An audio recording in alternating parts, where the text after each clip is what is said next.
Débriefing du Grand Prix d'Angleterre sur F1 ITV, un Grand Prix particulièrement mouvementé. Ziv, il y a beaucoup de choses à dire, évidemment, avec d'abord cette victoire de Nico Rosberg et de Mercedes, alors qu'on attendait quand même Lewis Hamilton à domicile après sa pole position. Mais une course qui a évidemment été marquée par cette épidémie de crevaison à répétition. Oui, c'est vrai, hein, on a été gâtés au niveau rebondissement, Pierre, mais d'abord, je voudrais souligner la performance incroyable de Hamilton aux essais. Parce que cette pole, il a été la chercher devant son public, il me faisait vraiment penser à Stirling Moss à la grande époque. Oui, à cause de la flèche d'argent, parce qu'on l'a vu avec Stirling Moss et la flèche d'argent. Tout à fait. Mais pour moi, excuse-moi, pour moi c'est plus une pole, j'allais dire à la Mansell, quoi. Oui. Il a mis un coup, il a fait un tour, là... C'est vrai, on peut comparer aussi à Mansell. C'est vrai qu'on peut comparer ce tour au tour que Senna nous sortait de sa manche. Voilà, c'est vrai que c'est 4 dixièmes, alors que tout le monde était dans le même centième. Ça, c'était vraiment très impressionnant. Oui, parce que même Vettel a fait un peu d'humour en disant il doit connaître un raccourci dans le coin parce que c'était un tour phénoménal. Et Rosberg, voilà, un peu impuissant sur ce coup-là. Hamilton s'est transcendé. Alors, est-ce qu'Hamilton a enfin pris la mesure de cette voiture, de ses pneus, de cette équipe? Est-ce qu'on va voir un Hamilton dominateur dans la seconde moitié du championnat? On verra, mais on va peut-être un peu vite en besogne, là. Revenons à nos moutons. Oui, c'est vrai. Alors, le Grand Prix était incroyable. Et on a vu un Vettel qui devait gagner. Hein, il ne faut pas l'oublier. Sur ce coup, il est malchanceux. Alonso, avant la course, en appelait un peu à la malchance de Vettel, parce que sinon, c'est vrai que si Vettel allait gagner, je crois qu'on pourrait déjà faire une croix sur le championnat. Ça lui faisait 40 ou 50 points d'avance au championnat. C'est vrai que c'eût été inquiétant. Maintenant, tu dis Vettel devait gagner. Non, Hamilton devait gagner. Parce que, vu la manière dont Rosberg parvient à gérer la course et les pneus, on peut se dire que si Hamilton n'a pas la crevaison, il reste devant Vettel, en tout cas à la régulière sur les 8 premiers tours. On n'en a pas vu davantage, évidemment, avec Lewis. Il contenait facilement Vettel. Alors, la dégradation des pneus de la Mercedes, bon... Oui, sa dégradation des pneus de la Mercedes qui est quasi légendaire. Hein. Oui. Alors, on s'attendait, effectivement, en voyant les deux Mercedes en première ligne, à ce que, malgré tout, aujourd'hui, pendant la course, il fait un peu plus chaud. Donc, on se dit, voilà, la dégradation sera plus conséquente chez Mercedes que chez Red Bull. Et donc, la logique ferait que Vettel devait gagner. Ça s'est joué à peu de choses parce que Mark Webber a failli gagner, en donnant raison donc, à ta théorie Red Bull, parce que Webber, il a failli gagner en loupant son départ, en s'accrochant avec Grosjean dans le premier virage, en faisant un premier stint où il est comme ça parce qu'il n'a pas de grippe à l'avant, on lui change l'aileron au changement de pneus. Et malgré ça, il termine dans les échappements de Rosberg. Donc on peut se dire que Webber, il est passé à côté de la montre en or ce week-end. Et là, je le regrette, hein, parce que Webber, il est éminemment sympathique. Et puis, il a annoncé ce week-end qu'il arrêtait sa carrière en Formule 1 pour aller chez Porsche en endurance. Et c'est une bonne chose pour lui. C'est génial pour sa carrière. Elle va continuer. Le bon timing. Mais d'un autre côté, l'histoire aurait été superbe de le voir gagner, alors qu'il a toujours bien marché à Silverstone. C'est vrai.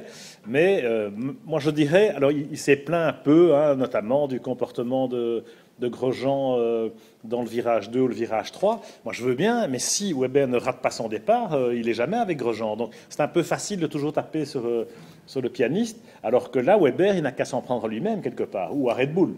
Oui, c'est ça, ils ont des problèmes avec leur démarrage, apparemment. Il y a un problème, c'est toujours chez lui que ça tombe. Oui.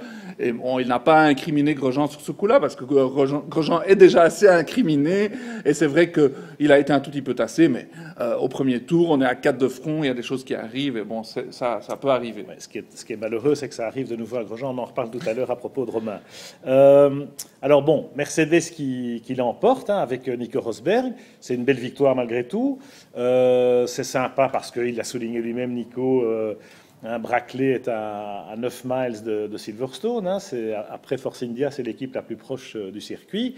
Bon, il empêche que ça va évidemment encore jaser sur Pirelli et Mercedes. Donc ça, on va en reparler dans la seconde partie, puisqu'on va un petit peu axer notre deuxième débriefing sur la polémique, évidemment, avec Pirelli. Au-delà, d'ailleurs, de l'affaire des tests secrets que nous évoquons dans le dernier numéro de F1i Magazine, dans le détail, hein, par le menu.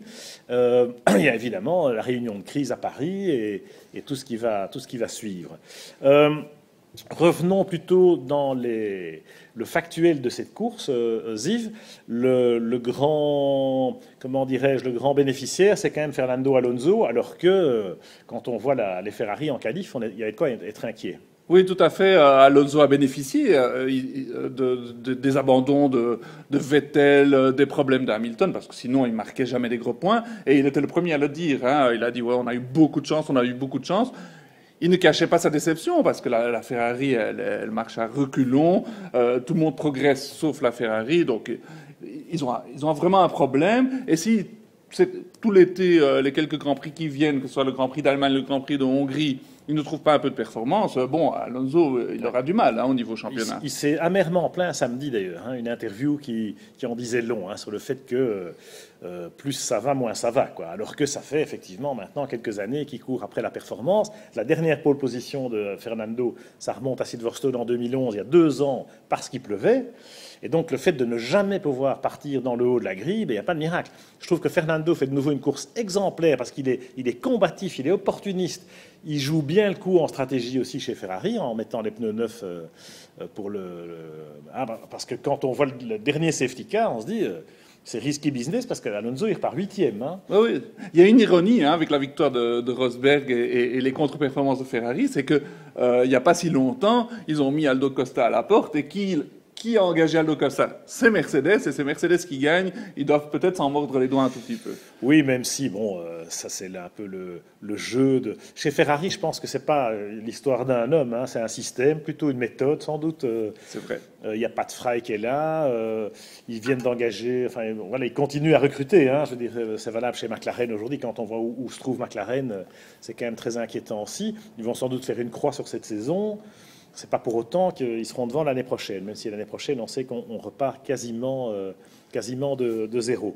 Alors, Alonso Massa, bon, Massa fait un très beau départ, et pas de chance pour lui, hein, la crevaison qui le touche alors qu'il tenait sa place. Oui, c'est vraiment dommage, parce que Massa, il est tout le temps en train de reconstruire une confiance perdue. Là, il était bien parti, et bon, problème de pneus, dont on va parler dans la prochaine émission, et après, il fait une belle remontée, donc il termine dans les points. Massa, ok, il a tenu son rang, et bon, une très très belle performance à souligner, c'est les Force India. Je trouve que Di Resta, ça fait 2 courses qui marchent du tonnerre. Pas de chance pour la qualif, parce que franchement, aller chercher ce temps-là, Di Resta, s'il était parti 5e, il jouait le podium. Il jouait le podium. Hein, voilà. Et là, il se débrouille super bien. Et puis une autre grande performance de ce week-end-ci, c'est effectivement, on parle toujours de nos duettistes là chez Toro Rosso. Une fois, c'est Jean-Éric Vergne qui marche super bien. Et cette fois-ci, il faut souligner que Daniel Ricciardo, il était en super forme pendant tout le week-end. Oui. Il se qualifie 6e après. Et il aurait pu espérer encore des plus gros points, mais bon, en fin de course, c'était un peu une loterie. Et il termine quand même 8e, c'est magnifique. On remarque quand même que les équipes comme Force India ou Toro Rosso, qui ont des très bonnes autos hein, sur ces pneus-là et dans ces conditions-là et sur des circuits rapides comme ça, eh bien, en stratégie, ils se marchent un peu dessus. Ils n'ont pas la même, comment dirais-je, pas la même expérience peut-être, ou pas la même vista que les grandes équipes. Parce que, voilà, sur le fait de passer en 2 ou en 3 arrêts, enfin avec la deuxième safety car, c'était relativement cousu de fil blanc. Et on voit que aussi bien Sutil que Ricciardo s'écroulent dans les derniers tours. C'est valable pour McLaren aussi avec Button. Il fallait des pneus neufs, quoi. Il fallait des pneus neufs. La différence était énorme même avec un safety car qui est relâché au bout de... Enfin, il restait 7 tours, je crois. Il y en a un qui râlait, Pierre, en fin de course, c'était Kimi Raikkonen, qui envisageait un podium et qui se demandait si son équipe n'avait pas pris la mauvaise décision de le laisser en piste alors que Alonso était rentré pour des pneus frais. Et apparemment, c'était ça la bonne décision, mais effectivement, c'est une décision à prendre en quelques secondes et ils n'ont pas prise et c'était la mauvaise décision. Parce qu'on parle du caractère combatif et opportuniste de Fernando Alonso. Kimi Raikkonen est dans la même situation, avec une voiture qui ne performe pas, en tout cas en qualif. Malgré une température plus chaude et patati et patata. En course, il est là, hein, il est quand même rock solid, comme on dit. Comme d'habitude. Par rapport à son équipier, quand même, il faut le souligner. Et voilà, là, c'est un peu son équipe qui le laisse tomber sur un pari stratégique. Alors, c'est facile, évidemment, après coup, de critiquer, mais ça tombe mal sur le plan du timing, parce que Kimi, voilà, il n'y a pas de miracle. Tout le monde sait que Red Bull est là, et que Kimi va prendre sa décision dans les semaines qui viennent. On se demande presque si elle n'est pas déjà prise. Parce que là, un coup comme ce Grand Prix-ci, où il est sur le podium et il en tombe parce que voilà, on ne le fait pas rentrer. Bah oui, c'est clair. Kimi, il est là pour gagner et il va réfléchir, il va se demander où est-ce qu'on lui donne les meilleures conditions pour gagner. Et ça, c'est l'évidence. Il doit aller chez Red Bull, il va y aller. Enfin, si la décision n'est pas encore prise, elle va être prise un de ces jours. Oui, bon, alors dommage sans doute pour les duettistes de Toro Rosso. Venons-en donc rapidement en français, hein, avec par rapport à Kimi, Romain qui fait une belle qualif, il se qualifie devant. Alors ça se joue à quelques centièmes ou quelques millièmes, mais enfin, il est quand même là. Et malheureusement en course, il manque de nouveau de cette constance, de cette confiance. Il est pris dans cette espèce d'embouteillage provoqué par le départ manqué de Weber. Mais bon, il y a Pérez d'un côté, Weber de l'autre. Ok, c'est pas sa responsabilité, c'est pas sa faute, mais de nouveau, c'est encore lui. Et on a entendu les Anglais qui tapaient dessus parce que voilà, quand il y a un problème comme ça, il est de nouveau dans le mauvais coup. Du coup, après sa voiture, eh bien, elle était un peu déséquilibrée, on l'a vu, il y avait beaucoup d'étincelles, son fond plat peut-être un peu touché ou son aileron avant. Du coup, il doit se battre dans le trafic, dans les turbulences, et il perd le momentum. Bon, finalement, il abandonne, mais il était nulle part par rapport à Kimi en course, même si à un certain moment il avait le rythme, on lui disait Kimi se fasse on Agnew, il laisse passer, parce qu'il sait quand même qu'il a un contrat, il doit jouer sa tête, et il le laisse passer, et finalement Romain, il se fait aussi rapide que Kimi. Oui, c'est vrai que les Anglais, ils sont prompts à enfoncer le Frenchie, et pour cause, bon, il leur a donné des raisons, mais cette fois-ci, il a pas mal marché, je trouve qu'il s'est bien qualifié. C'est vrai qu'il sombre en course, et c'est très dommage parce qu'il a besoin de points, il a besoin de rétablir sa confiance. Et là, il y a un problème, c'est que c'est tout le temps, et 25 fois d'affilée, que Kimi marque des points et des gros points. Et Romain, il sombre tout à fait depuis quelques courses. Même s'il n'y a peut-être pas de chance, et que voilà, il y a eu ce contact au premier tour, c'est ça qu'il faut éviter, tout simplement. Parce que les conséquences, sont là. Bon, pour Jean-Éric Vergne, effectivement, tu l'as souligné, c'était un week-end favorable à Ricciardo. Au moment où on annonce la retraite de Weber, ça tombe un peu mal. Même si Jean-Éric, voilà, il s'est loupé en qualif, dans un secteur, bon, ok, ça peut arriver, parce qu'il était quand même là. Ricciardo était quand même plus rapide sur l'ensemble des essais. Et en course, bon, on ne peut pas juger ce qui est arrivé à Jean-Éric parce qu'il rate son départ, mais c'est le cas de Ricciardo aussi. Il a ce problème de crevaison, la voiture ne marche plus. Bon, un coup dans l'eau, mais il faut se refaire tout de suite au Nürburgring parce que s'il y a une opportunité chez Red Bull, ce qui reste à prouver, puisqu'on sait qui Kimi est en pôle, c'est le moment. Et puis finalement, nos deux Français de l'arrière du peloton. Bon, ils ont fait ce qu'ils ont pu, et c'est comme d'habitude, Bianchi qui se bat avec Pic, Pic qui se bat avec Bianchi, et puis ils essaient d'aller gratter un tout petit peu les Williams, mais ils n'y arrivent pas vraiment.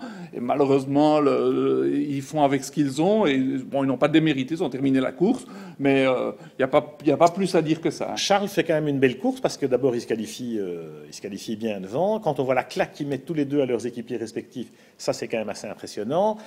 Charles fait une belle course parce qu'il se bat un peu avec les Williams quand même, aidé par les safety cars, bien sûr. Mais à la dernière safety car, il repart devant Bottas, quoi. Il se bat quand même. Bon, malheureusement, il n'a pas les armes pour rester devant. Jules, lui, était un peu déçu parce que la Marussia était quand même un ton en dessous de la Caterham, en tout cas sur Silverstone. Et que, voilà, peut-être que les courbes sont en train de se croiser. On verra ce qu'il en sera la semaine prochaine au Nürburgring. Mais c'est sûr que pour les mousquetaires, c'est plutôt un grand prix à oublier. Encore une chose, saluons quand même le vainqueur du jour qu'on n'a peut-être pas assez salué, c'est que Rosberg a fait une très très belle course. Et à propos de pilote francophone, bien sûr. Et oui, tout à fait, parce qu'il parle très bien français, il est polyglotte, il est sympa, il est intelligent. Et voilà, je voulais souligner son intelligence. Rosberg, il est là, quand la voiture le permet, il gagne. Mais on va en reparler demain, puisque dans notre seconde partie de ce débriefing, il va beaucoup être question de Mercedes, de Pirelli et des autres. Avec plaisir.